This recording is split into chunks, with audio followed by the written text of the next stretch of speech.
Alrighty, what's up, everybody? Peter Gilmore here for another video right here on the Peter Gilmore YouTube Wrestling channel. YouTube. Alrighty, what's up, everybody? Peter Gilmore here for another video. Sorry about that. Just checking the video and the quality, because somebody told me the quality of my last couple videos have been really shitty. I can't do anything about it. I think it's YouTube. I don't know. It's my computer. I don't know what it is. So it is what it is. So hopefully the quality of this video gets better. But I don't know what's going on with it. I cleaned the webcam. I did everything I could. But I think it's the frame rate on my computer, or it's something with my computer. I have no idea. So bear with me. And if you can't see me, I can't do anything about it. So, and that's that. All right. So we're here on this beautiful, warm Thursday evening. That's about 6 o'clock in the evening. Right here on the Peter Gilmore YouTube Wrestling channel, youtube.com/Peter Gilmore. Thank you all for watching. Make sure you like this video. Hit that subscribe button down below, and subscribe to all my other channels, which are down below in the description box. And as always, friend me on Facebook, follow me on Twitter, and share this video all over the internet. But most importantly, tap that bell, turn on all my notifications so you never miss an upload. You can stay in the loop when I put up my videos and when they're live and live in color and on YouTube. So you never miss an upload, and you can stay in the loop and send questions and comment, come into chat, do whatever you want. And that's pretty much all I got to say about that. Excuse me. That's all I got to say about that. So we'll see what happens with that as we move on from there. All right, ladies and gentlemen, on this Thursday evening, May the 7th, 2020, it is time for your late and out-of-date NXT review for May the 7th, May the 6th, 2020, from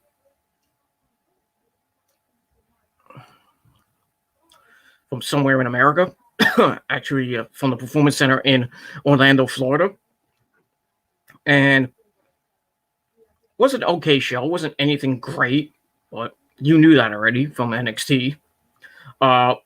Mainly the two matches on the show, Charlotte Flair against Io Shirai for the NXT Women's Championship, and the Velveteen Dream going against Adam Cole, baby, for the NXT World Title, where the main focus is on the show.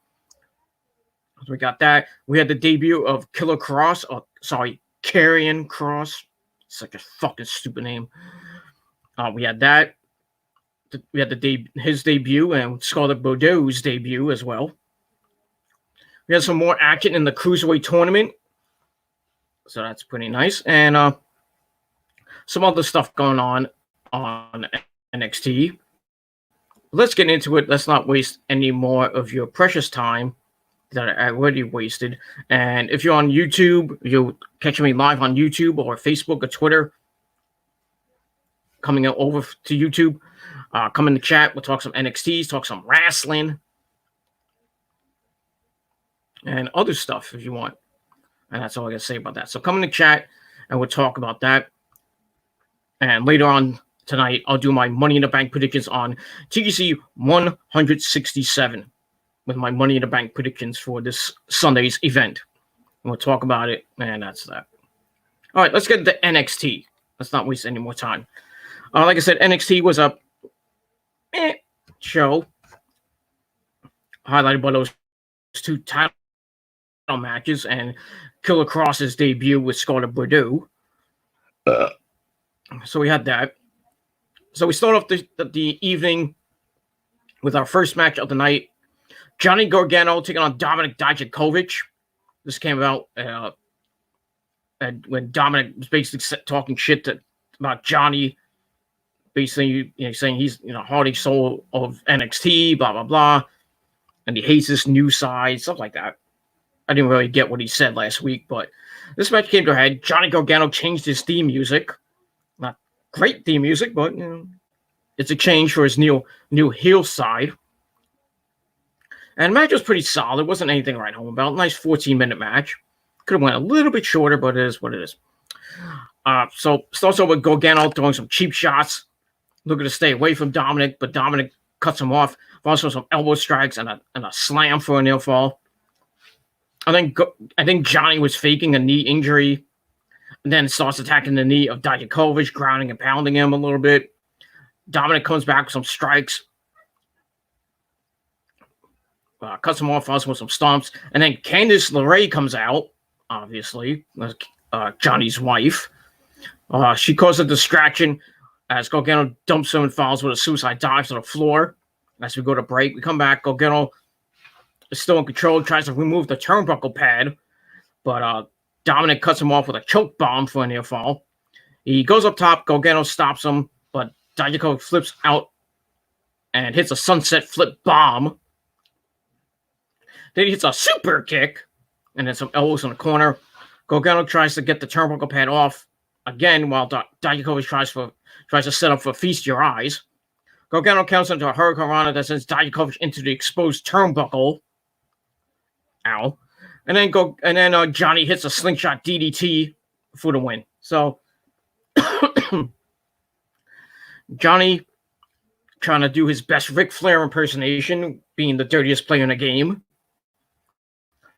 Using some heel tactics. And he gets the win. Obviously, they have to make him win in his heel debut. So it's a strong debut. I gave it 2.5 out of 5 stars. And we'll see what happens with him and Candice LeRae as the weeks go by. And that's pretty much all I got to say about that. And we will move on from there. So 2.5 out of 5 stars for that. And we move on from there. All right, then we find out that Imperium, Fabian Aichner and Marcel Barthou, either one of any members of Imperium except for Walter, of course, they will take on Matt Riddle and Timothy Thatcher next week for the tag team titles. It should be an interesting match. We'll see what happens with that. I still think Riddle and Thatcher are going to win. Probably lose to that Indian tag team that what's his name? Montel, I think his name is Montel Bivens or Stokely Hathaway, whatever you want to call him, has up right now. That beat up a couple weeks ago. So that's what I think is going to happen. They're going to give those guys the belts before Pete Dunne comes back. If Pete Dunne even does come back, and if they do, it's going to cause complete chaos in the for the World Tag Team Champions. But they might do the Freebird rule. I don't know. But I think eventually Pete Dunne's going to turn on Matt Riddle and Timothy Thatcher, and then we're going to see those series of matches coming up, and then Pete Dunne back as a heel again. Because his face run is really bad. It's funny at times with him going, but that's that. So I'm eating some candy. So if you don't like it, fuck you. That's that. And if anybody's watching on YouTube, if the video goes foggy, let me know in the chat so I know, so I can maybe do the video over. But that's that. And we move on from there. All right, then we go to cruiserweight action in the tournament. We got Akira Tozawa taking on gentleman Jack Gallagher. These two guys have fought before. And pretty quick match. Almost lasted 4 minutes.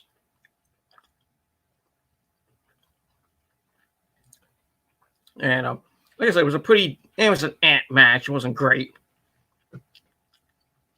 So I'm eating.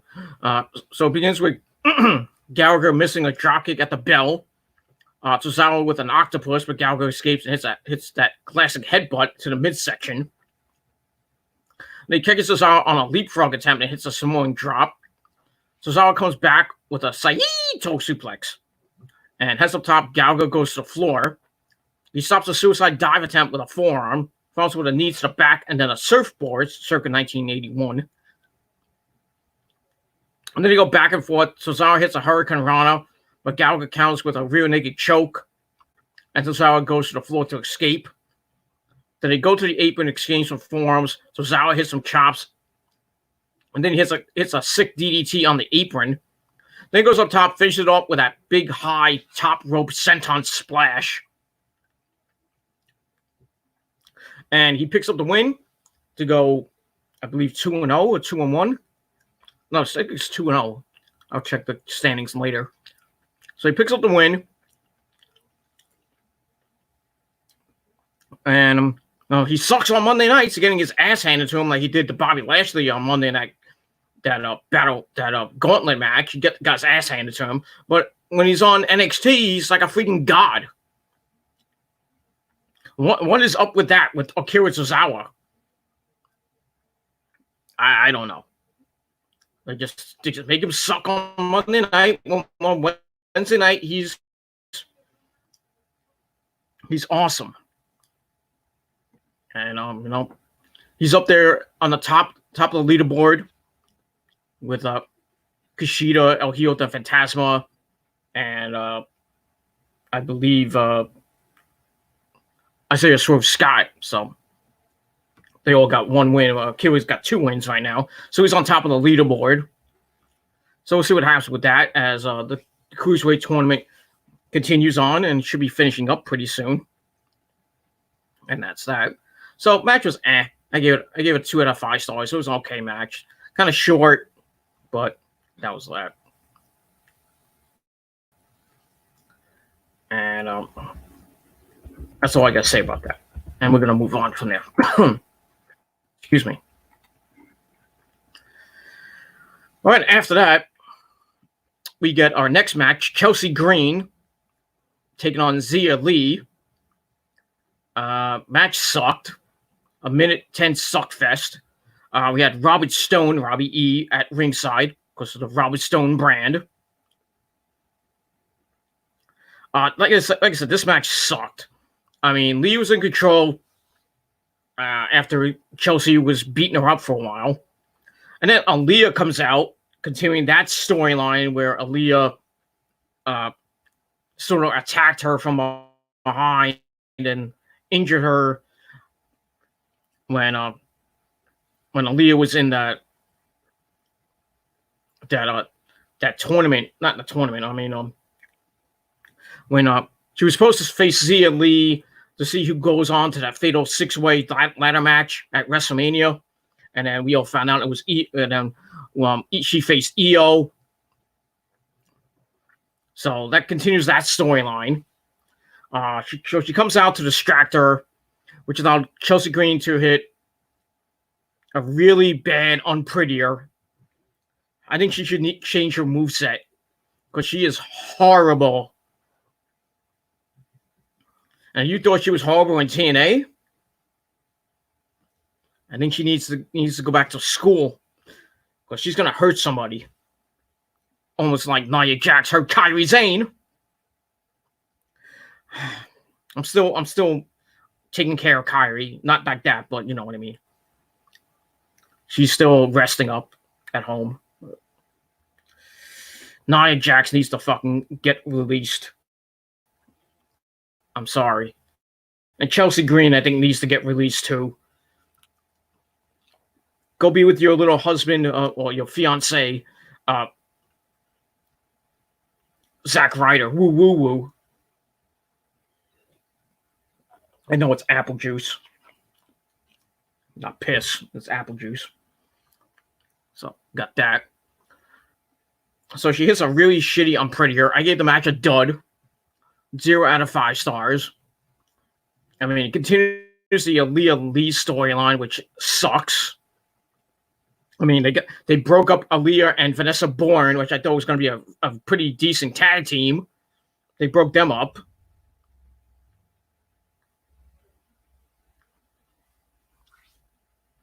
So, I wasn't impressed with that. And I'm not impressed with Chelsea Green. I think it's It's a fucking horrible storyline.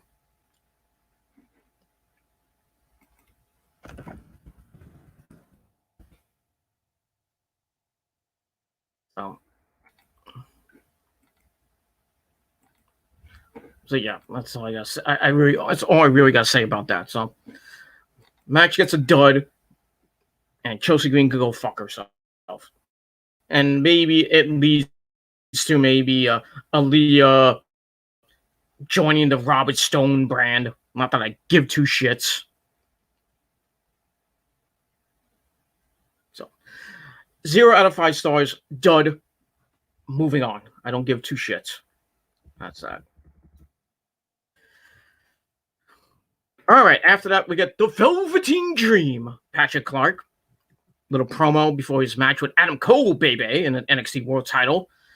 He tells Adam the time has finally come. The minutes, the seconds, we have reached our moment. Adam Cole and the Dream for the NXT Championship. He tells Adam it's not a dream. It is more than that. It is dream over. So we'll see if the Dream can beat Adam Cole and end his almost 1 year reign as champion. Because it's coming up pretty soon. June the 1st is when he won the belt. So we'll see what happens with that later on. So I give that 2.25 out of 5 stars. And that's pretty much it. All right, then we get to your squash match of the week. The debut, or the debut, whatever you want to call it. The debut of Killer Kross, otherwise now known as Karrion Kross, with the lovely Scarlett Bordeaux at ringside. And he takes on Leon Ruff. Basically beat him in under a minute, 54 seconds. Basically beat the crap out of him with a bunch of Saito suplexes. Then he locks him in the cross jacket submission, and Leon tapped out really quickly. So nice debut for Killer Kross, Karrion Kross, and Scarlett. His theme music is fucking awesome. I don't know who does it. I'd like to know. But should have been in this moment, but that's another story for another time. But his theme music is fucking epic. His entrance is freaking epic. Probably the best entrance in the modern era right now.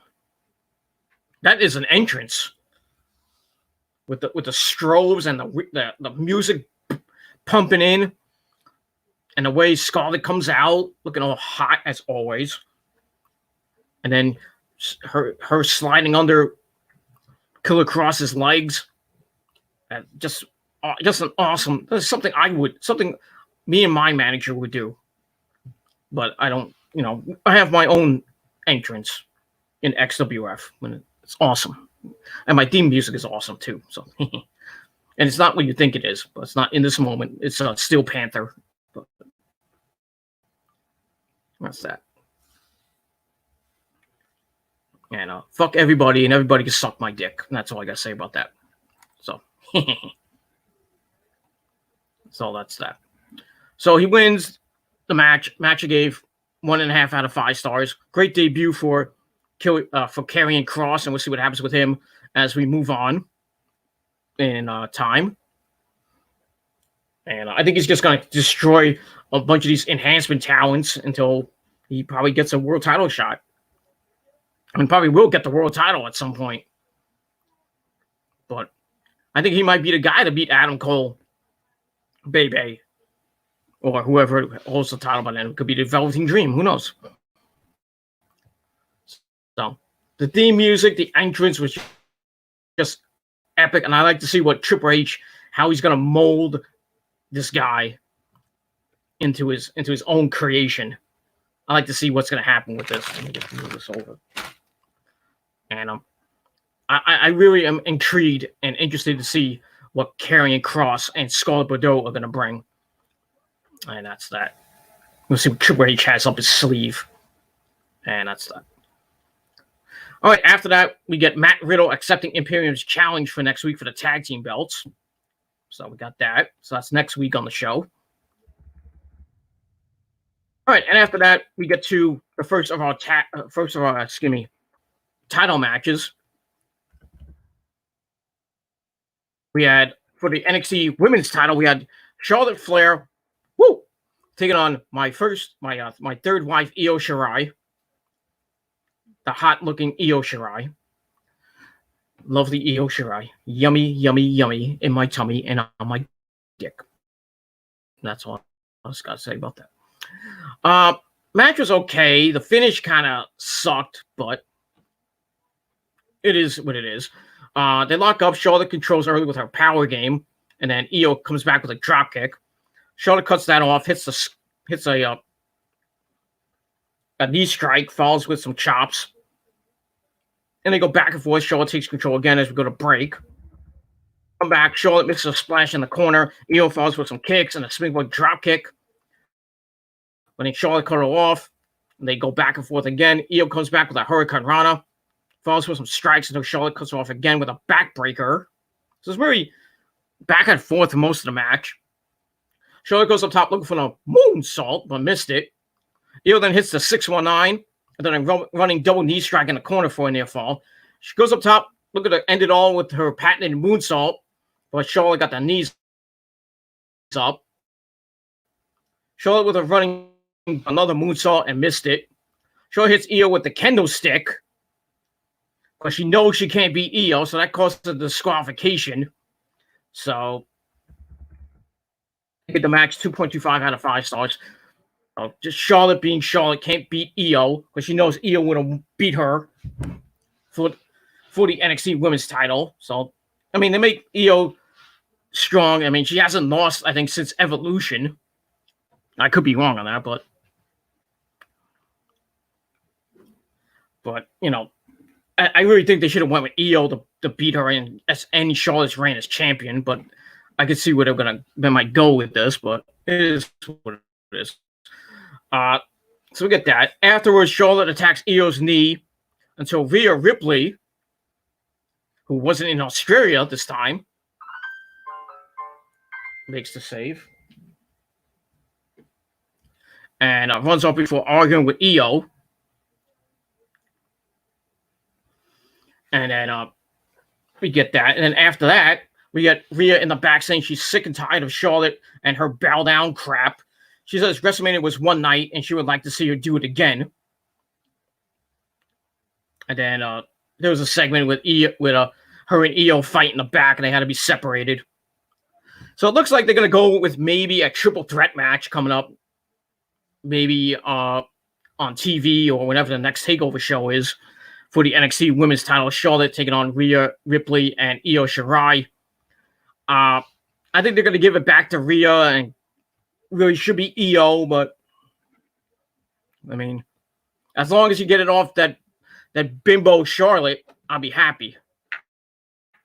But give it to Io, though. That's that. Give it to Io. I mean, really, I don't want to see Rhea with the belt again for the second time, and then maybe you could start the Rhea Ripley Io storyline. But I mean, if you're going to keep Io strong after that match and not make her lose or have Rhea win the belt anyway, see what's going to happen with that. And we'll see what happens with that. So we'll see what happens with these three ladies coming up in the next couple weeks. I think next week there'll be something with Rhea and Io. And we'll see what happens with that. So, match I gave 2.25 out of 5 stars. Just the finish just sucked. You know, so they keep Io in the title picture. And like I said, it could possibly lead to a triple threat match down the line for the NXT Women's title. And most likely going to give it back to Rhea Ripley. We'll still be in the women's title picture. And hopefully we'll get it by close to the end of the year. And that's that. All right, then we go back to the Cruiserweight title tournament.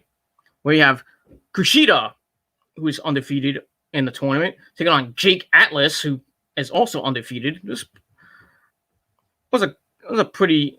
Yeah, it was an okay match. Nothing great, but it lasted 3 minutes. 3 minutes. This match should have lasted a little bit longer, in my opinion. But it was still an okay match. They started with countering each other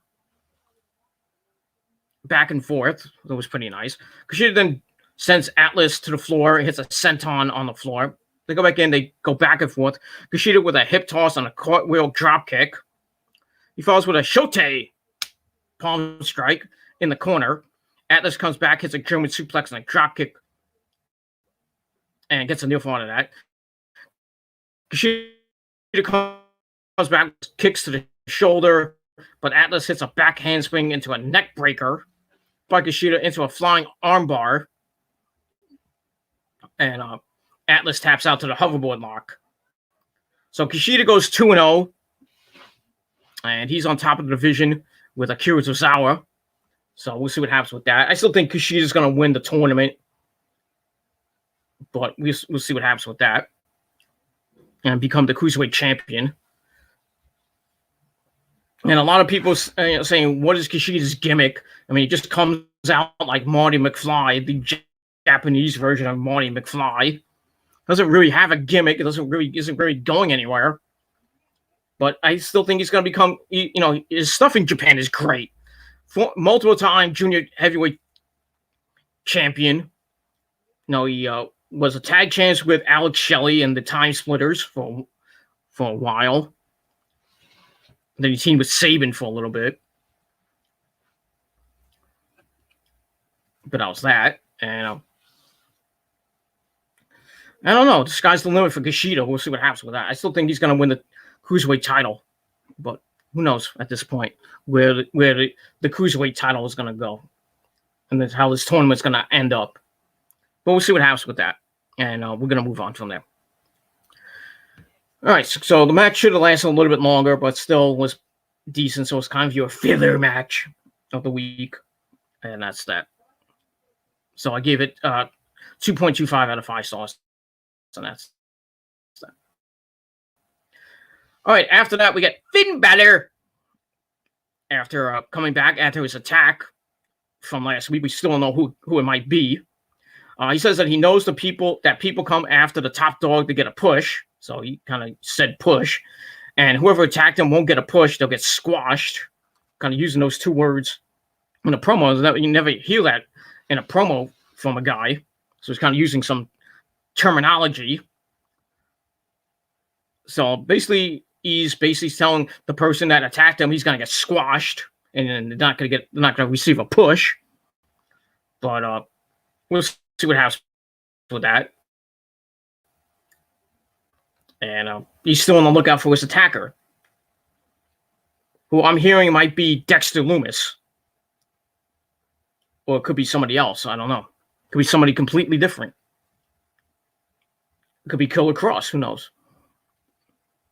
That would be an interesting match, but we'll see what happens with that. So I gave that 2 out of 5 stars. And we move on from there. All right, then we get to another squash match. I mean, it was a squash match central this week. Matches, short fucking matches, except for the title matches. And this show just felt really quick. But, so we had Cameron Grimes taking on Denzel Dejournay, Mr. Squash Match Central himself. This match lasted 25 seconds as Grimes hit the cave-in right at the bell to win the match. And that was that. So I gave that a dud. Didn't give 2 shits about that. So afterwards, he cuts a promo, and I wish he didn't cut the promo, saying that someone beat him to attacking Finn Balor because he slapped him in the face if he had the chance. And he says it's grime time.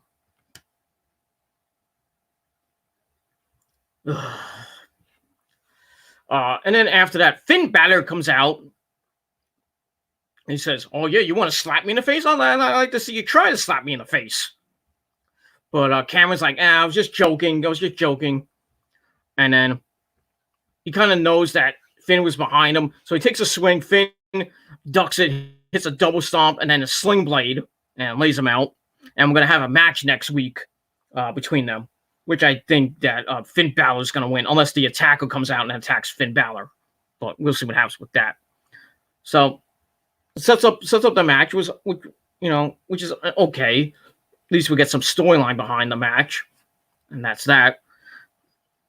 So we'll see what happens next week with Finn Balor.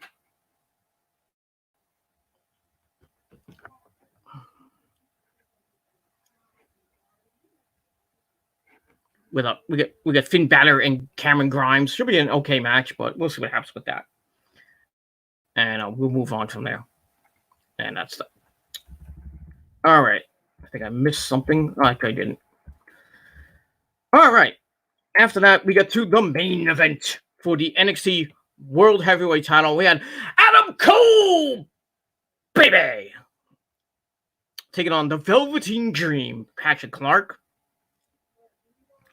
And this could have been on a TakeOver show. I kind of understand they wanted to make this like a takeover match and have a TakeOver feel. I mean, it went 10 minutes. I think it should have went maybe 10 more minutes after that. It should have went 20, maybe 25 minutes at most.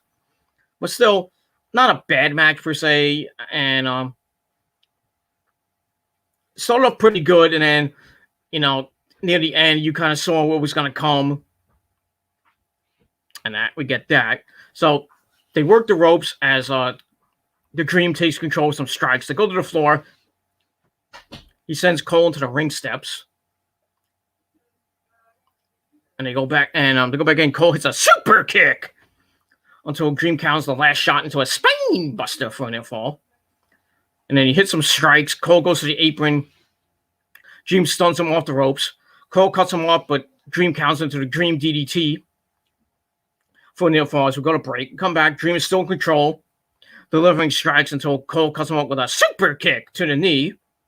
Dream comes back, hits a clothesline, a couple clotheslines and a back elbow. Then he hits a flying clothesline for a near fall. Cole counts the Dream Valley Driver, but the Dream hits a super kick for a near fall. Goes up top, looking for the Purple Rainmaker, but it comes back down. Cole hits the backstabber for a near fall. Then he hits an Enziguri, and then the OG last shot for a near fall. Then he starts talking some smack. And then they go back and forth. Dream is dumped to the floor. Or it's dumped to the mat. He comes back and goes up top.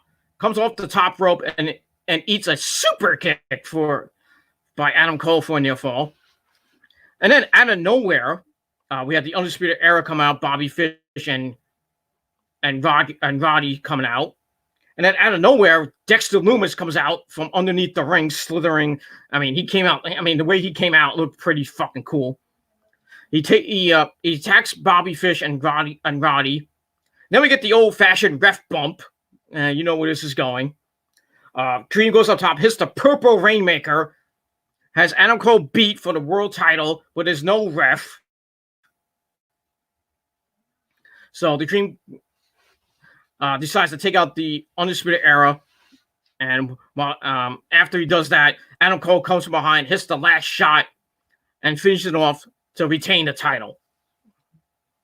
So, yeah. There was some hope for the Dream maybe winning the belt, but I think since his this stuff with his naked pictures online, I kind of think they're punishing him. So I kind of knew that he wasn't going to get the belt. I was thinking that he might win by disqualification, and then you have another match later on, like another match down the line, maybe at the next takeover show or whatever on TV, maybe. But Adam Cole picks up the victory, thanks to the Undisputed Era, and he is still a champ at 200 and somewhat, almost 300 and somewhat days right now, getting very close to June the 1st, where he will be a 1-year champion. He's still the longest reigning champion in NXT history, the greatest champion in NXT history. And it didn't have that takeover feel of a main event, but still a pretty decent main event. Like I said, I gave it 2.5 out of 5 stars. you know. But I'm glad that the Dream didn't win the belt. I'm kind of glad. I'm like 50-50 with that. And at one point, I wanted him to win, so maybe Cole can maybe go to the main roster and get misused, or and then again, you know, with the whole altercation, you know, the accusations of his naked pictures going around. You know, I think WWE, like I said, I think they're punishing the Dream, and we get that, and we got Nick in the chat. What's up, Nick? Nick, if you're watching on YouTube, let me know if the quality of the video is okay. Is it fogging up? I don't know what's going on with the video. I don't know. I mean, I'm looking at it on StreamYard and it looks like excellent, but like when I go on YouTube, it looks like shit. So I don't know if it's YouTube. Probably is, because you know YouTube fucks up everything. Or it's I highly doubt it's my computer with the frame rate. I don't know, because I cleaned the webcam, and my last 3 videos look like shit. It looks foggy. Like you barely can see me. You can hear me, and you can barely see me for some odd reason. You have to either stop the video or get your earphones on and stop talking, because they have to do an emergency on your TV. All right, so I got to end this quickly. So there goes Rosa. So, all right, the quality is good. All right, so that's that. All right, so Adam Cole picks up the victory and retains the NXT World title. That's all good in the hood, because Adam Cole is God, and Rosa's not. And that's all I got to say about that. So NXT gets 6 out of 10 stars. Let me know what you guys thought of the show in a comment or video reply down below. Continue to subscribe, like the video, share it with your friends all over the internet. Tap that bell, turn on all my notifications so you never miss an upload. That's it. And that's all I got to say about that. So thank you for watching. TGC 167 coming up later. And all I got to say is, that's it. I'm out. Goodbye. Go fuck yourself if you don't like it. Bye. Peace.